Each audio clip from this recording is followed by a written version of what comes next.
Hey guys, welcome back to Tech Tuesday. I was just going over our build sheet here today, and I was realizing some things are going to have to change.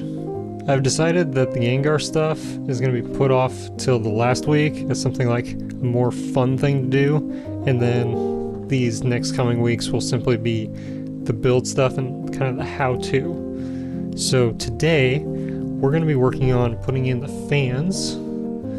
So we'll have our RGB fans up front, and then the height ones we're going to move to like top and bottom. And then we'll have the LCD screen in place for when we finally get the chance to have a Gengar running up and down this guy. And then since that'll kind of finish off what we have in terms of the front of the case, we're going to move to the back of the case and put in our power supply. So then we'll have all the cables run, and so all we'll have to do when we get the motherboard in is just plug it all in and we should be good. This shouldn't take too long, so let's get to it. First up, we're going to have to disassemble our case for some clearance. We will head to the back here and remove the thumb studs on each side. Make sure that you keep them in an easy to find location. I know I'm good at losing them. Next, we're going to pop off each panel and access the back side of the case. Our goal here is to remove 3 small screws along the front of the case that hold in the front glass panel. Pop in the right bit and they'll come out easily enough. Then, pull out the front glass to give yourself access to the bottom screw for the corner glass mount. Make sure you have the right bit for this one, because these are designed for a thinner screwdriver head compared to the rest of the case. Once you have those 2 screws pulled out, it's time to move on to the screws at the top. There are 2 screws here, and they are much easier to access. Just remove them, store the screws in an easy to find spot, pop out the panel, and set it off to the side. We'll come back to it later in the install. Now that we have all the panels out of the way, we finally have some room to install our fans. In this case, we have 3 of them, and an RGB controller for added convenience. They're all fairly well packaged, and I like the overall design. It's also handy that they fold the wires up into the bottom of the packaging for a nicer display.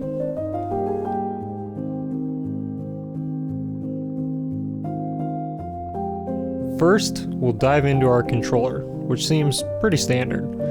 It also includes a mounting pad, which is nice. They of course include screws and an instruction manual. I cannot believe how many instruction manuals I've accumulated with just one PC build. But yeah, so far, this is a well-polished set. Let's go and see how they look in the case. Well, not too shabby. But we are going to have to figure out where these are going to be mounted and in which direction. Since these are 120mm fans, they're going to have to line up with the slats on the inner side of the mount. Not a problem there, but what about the orientation? Unfortunately for aesthetics, these are going to be intake fans. So though it doesn't look as pretty, we are going to need to flip these around to bring airflow into the case. A quick side note is if you don't know which way your fan is blowing, most third-party fan companies label the direction of the flow with these arrows.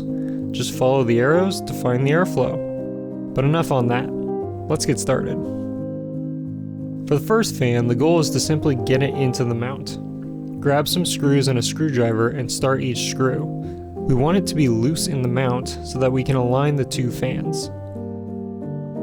Next, grab your second fan and do the same, making sure to only start the screws and not tighten them all the way down. Then, move the fans so that they're not only an equal height inside the case, but also so that the crossbar doesn't get in their way. I may go back and separate the fans just to see how that looks, but I usually like them right next to each other. There isn't any particular reason for it, I just like the look.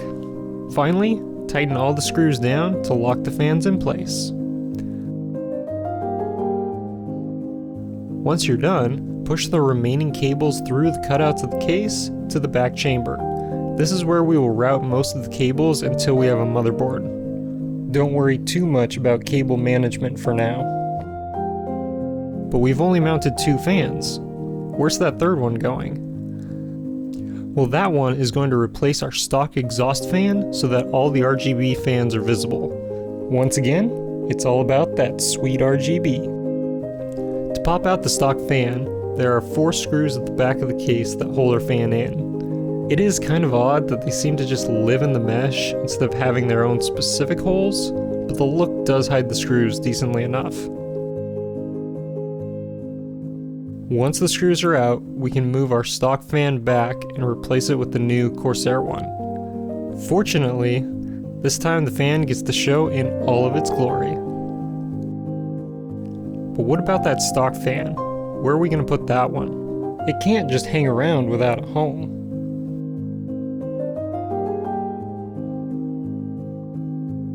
Ta-da!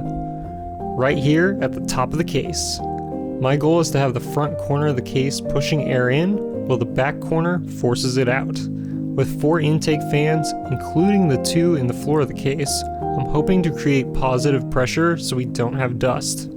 I'm also hoping with this setup that there is always cold air hitting components and hot air leaving the case.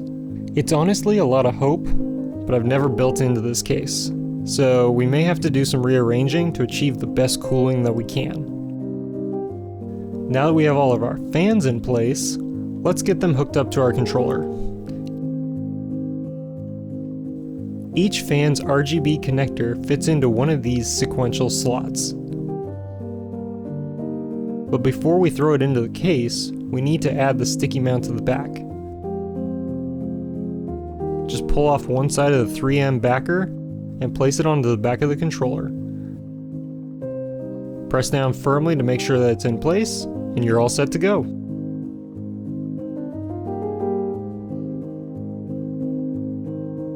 When connecting the fans, make sure that you are grabbing the connectors marked for the RGB hub. The other connectors are designed for connecting to your motherboard. One gives power, and the other gives crazy rainbow lighting. Plug in each one according to where they are placed in the case. This is very important, as the fan that gets slotted in the first node is the one that shows off the effect first. So if you're going for a very technical light show, make sure you know where it will start and where it will end. From there, plug accordingly.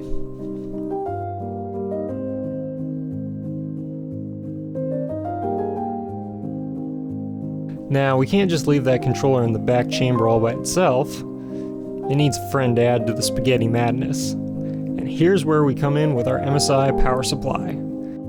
It's pretty well packaged with basic instructions. Fortunately, my previous concerns were abated when I opened the plastic. The orientation of the plugins are in the back instead of the side. Also, a neat little feature that I didn't notice before purchasing this was the addition of a zero fan button. Anything that makes a case quieter is okay in my book. Otherwise, it's a pretty standard power supply. Let's get it installed into our rig. Though I'm not sure of all the cables I'm going to need, let's get a few plugged in to start. If you're like me and don't have a motherboard at this point, it's safe to assume that you will need the CPU, ATX, and PCIe slots all plugged in. From there, it's just guessing as to how many accessories you will need. However, it's not difficult to remove a cable if you need to. Just make sure that each cable snaps in firmly into each socket. The last thing we want to be chasing is a loose connection. After that, we'll mount the power supply. Move any loose cables out of your way and line up your brick with the opening at the back of the case. The Hyte Y60 has a nice little shelf that makes alignment a lot easier for install. That being said, the cables may fight you most of the way. Move them so that the power supply lines up and screw it into place. It's very simple with just 4 screws, but that's what it looks like when it's all done.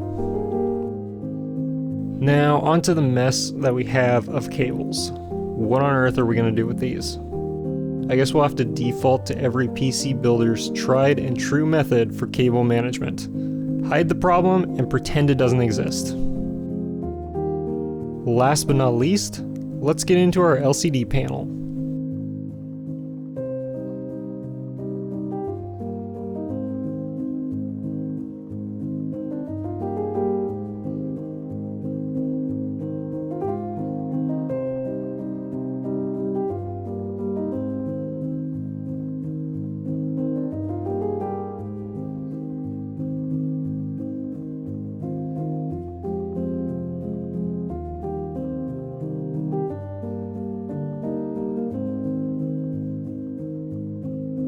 It has a decent amount of inputs on the back that are all within easy reach. The power supply cable will slide in first.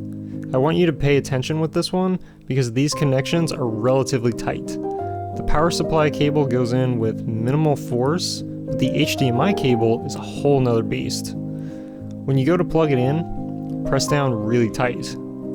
Seriously, you're gonna think to yourself, will this sucker hold together? And it just feels wrong. But you have to force it on for it to fit properly. Once you get both cables in, check your work, and you are good to go.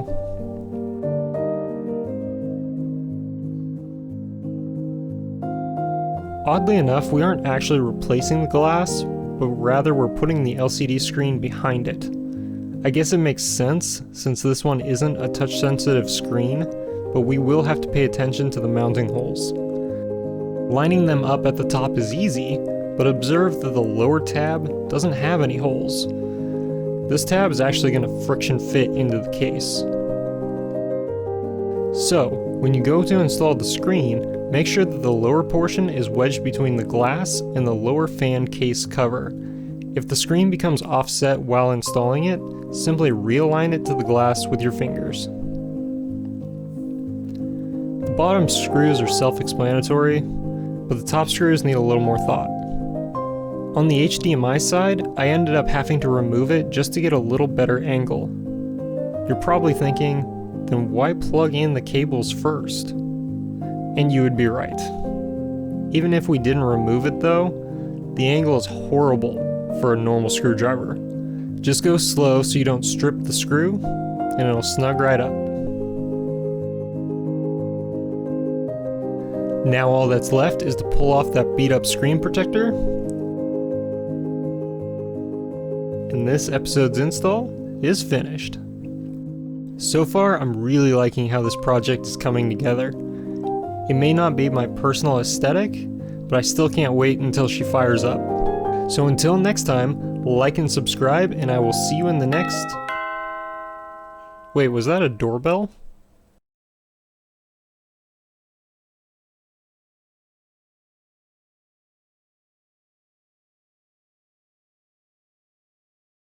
What the? You mean to say that I've got my motherboard now? After creating that entire rat's nest? Oh well, I guess you win some and you lose some. Thanks for watching, and I'll see you in the next one. God bless.